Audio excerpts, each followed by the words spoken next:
marka labaad arrinta coldoon waa arrin laga dharagsan yahay si gaarana u taabanaysa dhammaan dadka muslimka iyo shacbiga reer Soomaaliland labadaba si gaar ah u taabanaysa marka ugu horeysa waxaan mahadnaq u jeedinayaa oo hambalyo u dirayaa maxkamadda gobolka Hargeysa xukunkii ay soo saartay ee ku cadaysay inaan coldoon wax dambiya oo loo haya ama lagu helay aanu jirin dambi la'aan yahay xukunka iyo qaraarka na ku riday inuu kadinka ka baxo tawan hambalyeynaya coldoon laba qodob baan ka oranayaa qodob waxaan ka oranayaa hay'adaha ammaanka oo booliisku ka yahay oo dambiyada ku soo oogta dadka waxyaabo badan oo qaldan oo bini'aadamkeena iyo aqoon ahaan iyo diin ahaan meel kaga dhacaya inay aad uga fiirsadaan baa haboon dariiqyada la marayaan anigu waxaan u haystaa ciidamada ammaanku ama booliisku ay marayaan waxaan u haystaa dariiq aad u khaldan coldoon wax kasta ha yiraahdee gobolka Togdheer gaar ahaan magaalada Burco ayuu joogay halku ka hadlay halkaas ay ahayd gobolka Togdheer dalku ka mid yahay ciidamadii booliiska jooga maxkamadii baa jooga shacbigii baa jooga ehelkiisii baa jooga in 500 kilomitir inta laga soo qaado laga soo fogeeyo Hargeysa la keeno isaga iyo qeyrkii toona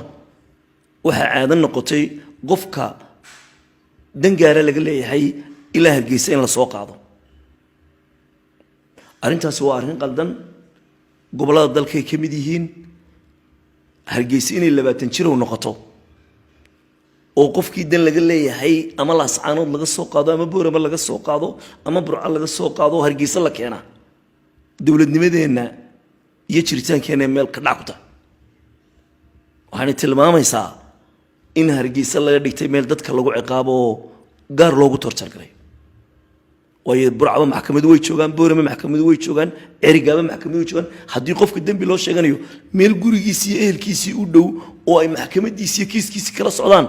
de in lagu maxkamadeeyo dalkay ka mid tahay laakiin ilaa Hargeysa in la soo caro waxaan u arkaa talaabooyin qaldan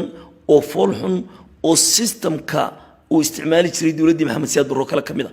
in qofka Hargeysa inta laga qabto ama gobolada kale dalka laga qabto 20 jir oo la geen jiray arrintaas waa arrin qaldan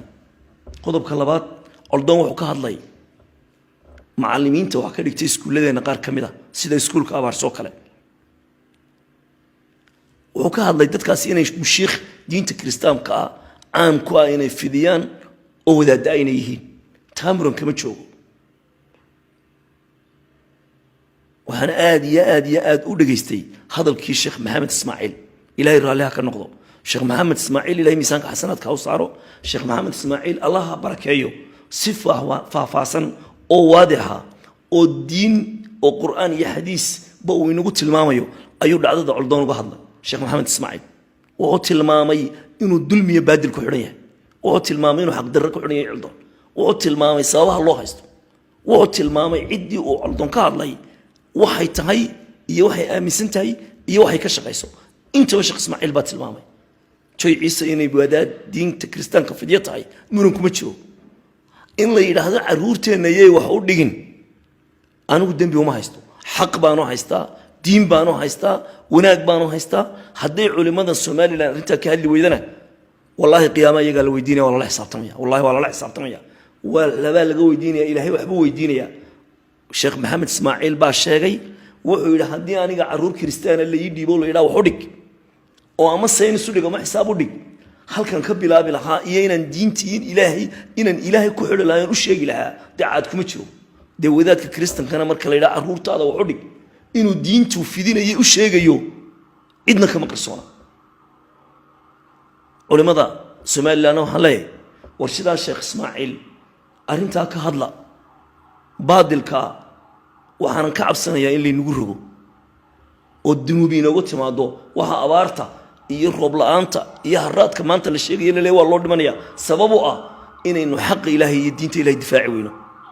oo aan ka hadli weyno xaqa oo culimadeenu xaq ka hadli weydo culimadu xaqa ka hadasho oo shidaa Sheekh Maxamed Ismaaciil ha cadayso coldoon inuu baadil iyo xaq darro ku xidhan yahay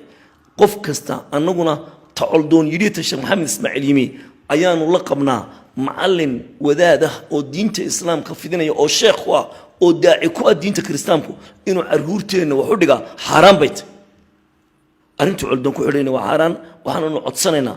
oonu buurinaynaa in la sii daayo coldoon oo faraha laga qaado oo xadhiggaa xaqdarrada oo intii uu xidhnaa uu xabsi ku jirana ciddii sababteeda ay amarkeeda bixisay inay soo xidho lagula xisaabtamo xuquuqdiisii caadiga ahayd lagu baadi doono culimadana arrintaa inay ka hadasho intaasaan ku kordhin lahaa intaasaan ku kordhin lahaa shacbiga somaliland waxaan leeyahay war dulmiga iyo xaqdarrada diida